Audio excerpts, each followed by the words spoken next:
Hello all, today we are going to be covering lesson 4.4, proving congruent triangles. You guys will be able to understand and use the side, or SSS postulate, as well as the side angle side, SAS postulate, to prove that two triangles are congruent. We have one new vocab term that is called the included angle. So in the previous lesson, you proved that two triangles were congruent by showing that all 6 pairs of corresponding parts, 3 pairs of angles, and 3 pairs of sides were congruent. It is possible to prove two triangles congruent using less information. For the first two that we're going to learn, we have postulate 4.1, side congruence, and postulate 4.2, side congruence. So side, or SSS congruence states if 3 sides of one triangle are congruent to 3 sides of a second triangle, then the triangles are congruent. So if you have pairs of sides that are congruent on each triangle, then you have the side congruence. We don't need to even know anything about the angles. Or we can have side congruence. If 2 sides and the included angle of one triangle are congruent to 2 sides and the included the angle of a second triangle, then the triangles are congruent. So now an included angle is a special type of angle. The included angle, I sometimes like to call it the sandwich angle, must be between the sides that are congruent, So, this angle must be between the 2 sides that are congruent. So we have side AB congruent to side DE. We have angle B congruent to angle E, and angle BC congruent to angle EC. Oh man. We have angle BC congruent to angle EF. So we have side, angle side, angle side. So because it's the included middle angle, we can state that the triangles are congruent. So now, we need to state how you know that the two triangles are congruent, or state that there is not enough information to determine if they're congruent, if there truly isn't. So on this first one, currently there's not enough information, but we do have enough if we go ahead and mark that this segment is congruent to itself and that this angle is also 90 degrees because it forms a straight line and the other one is 90, so it must be 90.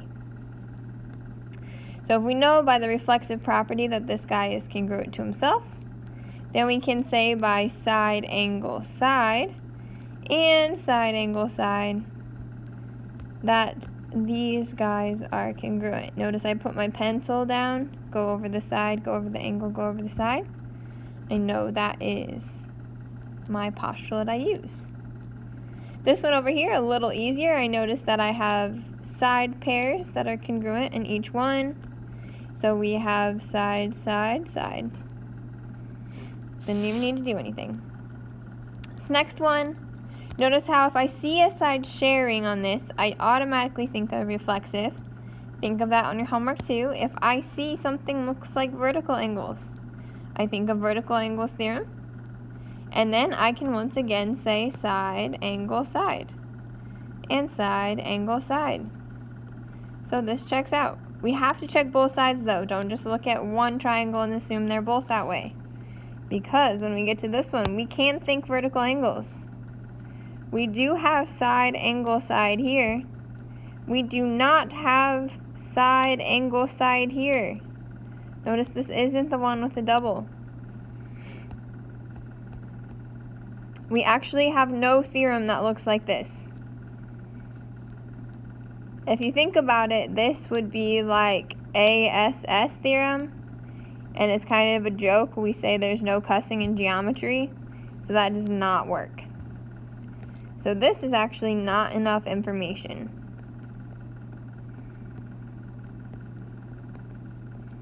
Both triangles either have to be side, or side angle side for them to work.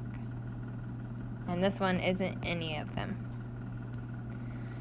On this next one, like I said, if two triangles share a side, automatically think reflexive and make it congruent to itself.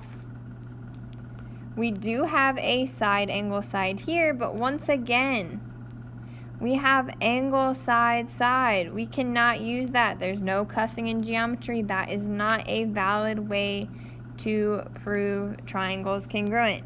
So this one is also not enough information.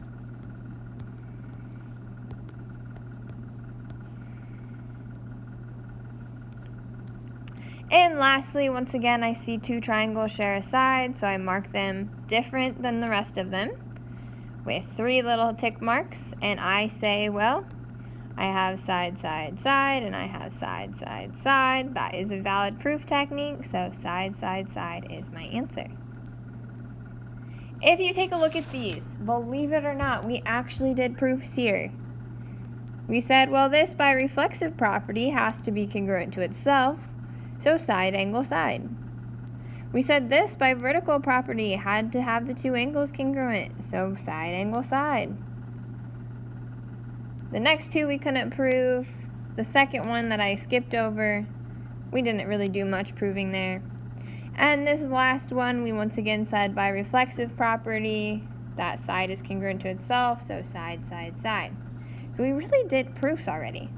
We're just going to write them out for reals now. So as always, we start with our given. We have AC is congruent to AB, and D is the midpoint of BC. And this is just given to us. Now, we want to mark up our pictures. Mark them up. We say that AC and AB are congruent. That was given to us. We also know D is the midpoint. If you recall what midpoint means, it means it cuts a segment in half.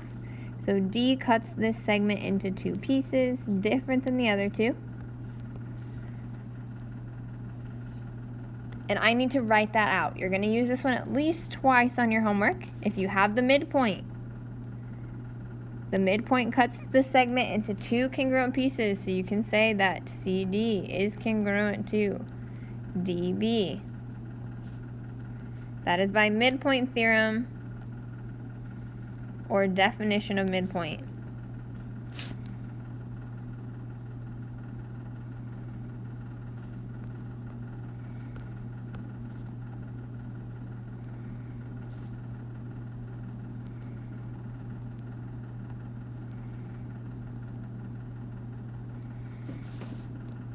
Then we have one more step to do. We notice we can't really say anything about these angles or these angles. If they gave us some sort of bisector, that one was 90 or something, we could. We didn't though. So we want to go ahead and just state that the shared side is congruent to itself. So AD must be congruent to AD. That is our reflexive property. And then lastly, now that we have 3 sides,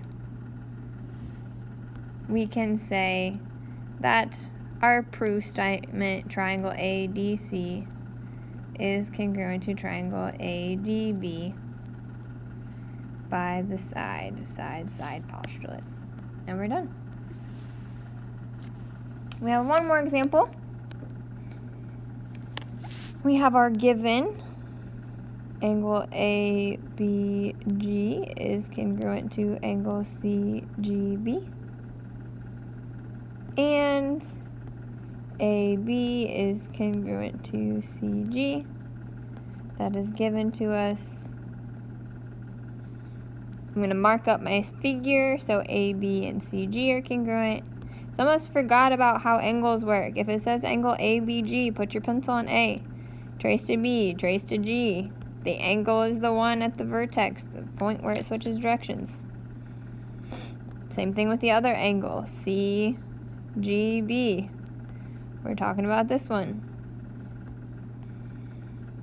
Now, once again, 2 triangles share a side. That means we're probably going to use the reflexive property.